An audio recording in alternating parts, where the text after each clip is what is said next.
Rita Moreno was born Rosita Dolores Alvarillo in Humacao, Puerto Rico, on December 11, 1931. Humacao would later claim her as their own, but her heart belonged to her beloved town of Juncos and El Yunque, the surrounding rainforest with its multitude of life and sounds. The first hint of change coming in her young life was when her mother, Rosa Maria, bought her a coat and gloves telling her they were off to America. Her mother was determined to escape the unhappiness of a failed marriage and an unfaithful husband. The journey aboard a ship bound for New York would be harsh, but the reality of her first feel of winter was overwhelming in ways she couldn't imagine.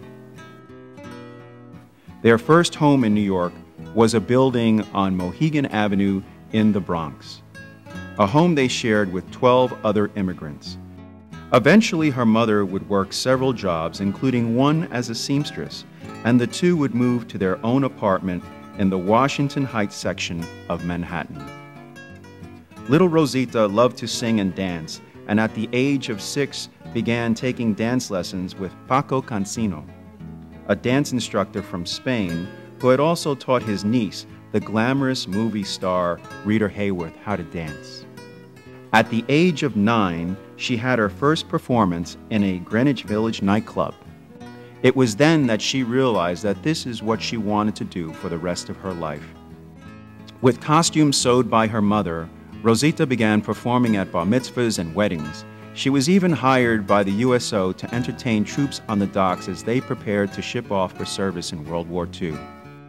She soon had an agent who booked her for Spanish-speaking roles on radio plays. She was also hired to dub actors' lines in popular movies when they played in Spanish neighborhoods. At 13, she appeared in her first Broadway show. In 1950, she made her film debut, credited as Rosita Moreno, in an independent feature called So Young, So Bad. It told the story of the harsh treatment at a girls' reform school. The other girls have to stay. They've come something back. But I leave today. My train is waiting. Later that year, she was signed to a contract at MGM, the studio that boasted it had more stars than in the heavens. It was at MGM that her name would be changed to Rita. She would have little roles in 3 musicals, including one in what is generally considered the greatest musical Hollywood ever produced, Singing in the Rain. We'll walk down the lane with a happy refrain and singing, just singing in the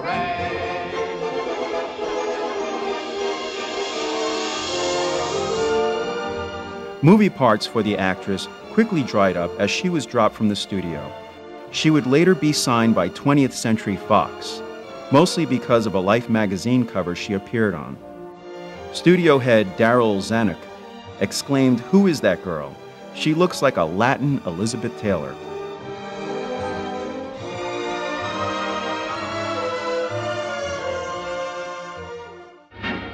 She would appear in a huge hit, The King and I, but was frustrated with the mostly ethnic roles she was offered. When I went into movies, I did nothing but speak with an accent.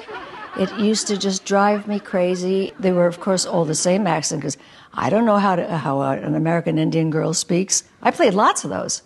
And then I played a lot of little Señorita Lolita, Conchita Lolita kind of Spitfire roles. Everything but an American girl. I was the utilitarian ethnic. Despite this, she would appear on many television dramas during the 1950s and 60s.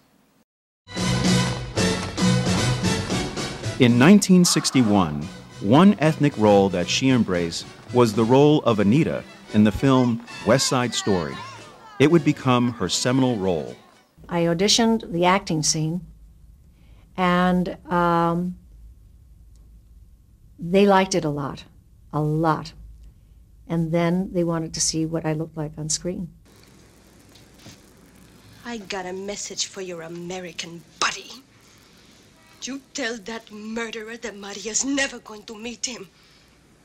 You tell him that Gino found out about them and shot her. She's dead. I like the island Manhattan. I know you do. Smoke on your pipe and put that in. I like to be in America. Okay, by me in America. Everything free in America. For a small fee in America.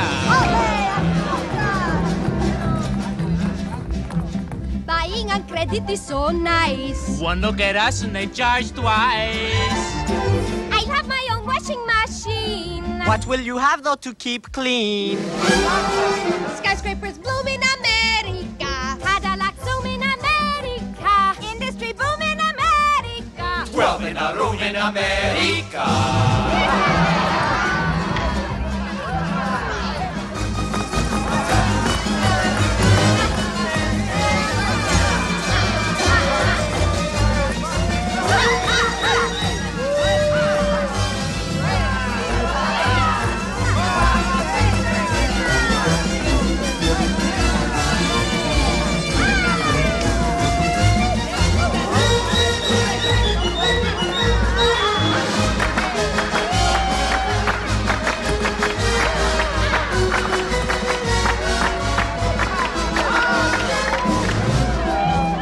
The film musical was hugely successful and would earn 10 Academy Awards, including Best Supporting Actress for Moreno. Rita Moreno in West Side Story.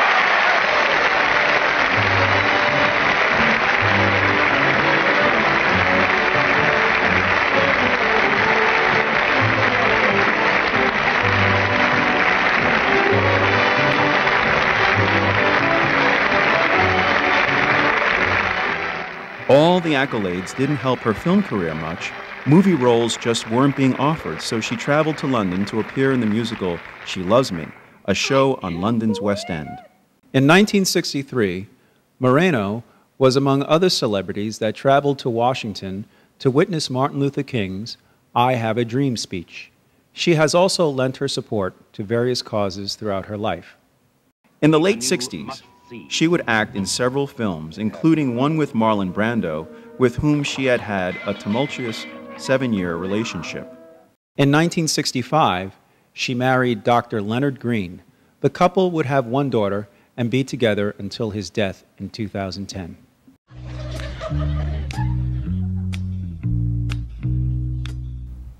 In the 70s, she would reinvent herself by appearing on children's television. Never know how much I love you. Never know how much I care. When you put your arms around me, I get a fever that's so hard to bear. You give me fever when you kiss me, fever when you hold me tight, fever in the morning, fever all through the night.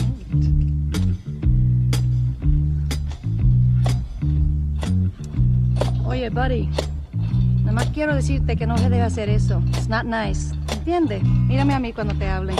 Este es mi número, y si tú me fastidias más, te voy a dar una... I began to watch Sesame Street and was entranced and engaged. Oh, I just loved it.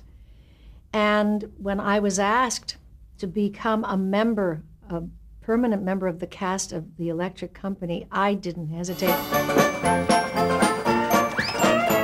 You got soup? We got soup. What kind of soup? All kinds of soup. We got beet soup, that's a sweet soup. Then there's meat soup, parakeet soup, shredded wheat soup, and concrete soup. And the special today, dirty feet soup. For her work on the Electric Company, she would win a Grammy. In 1975, she won a Tony for her role in the musical The Ritz. Well, I mean, Rita Moreno is thrilled, but Rosa Dolores Alverio from Humacao, Puerto Rico is undone. Throughout the 80s and 90s, she was kept busy appearing on many television shows such as The Love Boat, The Cosby Mysteries, The Rockford Files, Trapper John, MD, and Law & Order. She even voiced the animated Where on Earth is Carmen Sandiego? She has also appeared on various shows both in London and New York. In the late 90s, she had a recurring role on the gritty HBO drama Oz. Moreno also appeared on the television series Happily Divorced. Moreno has served on the National Endowment for the Arts and as a commissioner for the President's White House Fellowships. She has also served as a member of the President's Committee on the Arts and Humanities. In 2004, she was awarded the Presidential Medal of Freedom by President Bush. She is among 11 entertainers and the only Hispanic to be awarded every major award: the Oscar, Emmy, Tony, and the Grammy. She was also awarded the 2009 National Arts Medal by President Obama in 2009.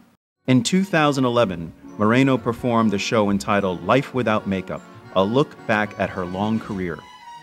She also fills her spare time by lecturing to various organizations and university audiences on such topics as the value of diversity to our culture, the power of language, getting older without getting old, and a history of the arts in film, TV, and theater. In 2013, she published her autobiography entitled Rita Moreno, a Memoir. Today, the most joy in her life is spending time with her 2 grandsons, who live a short distance from her home in Berkeley, California.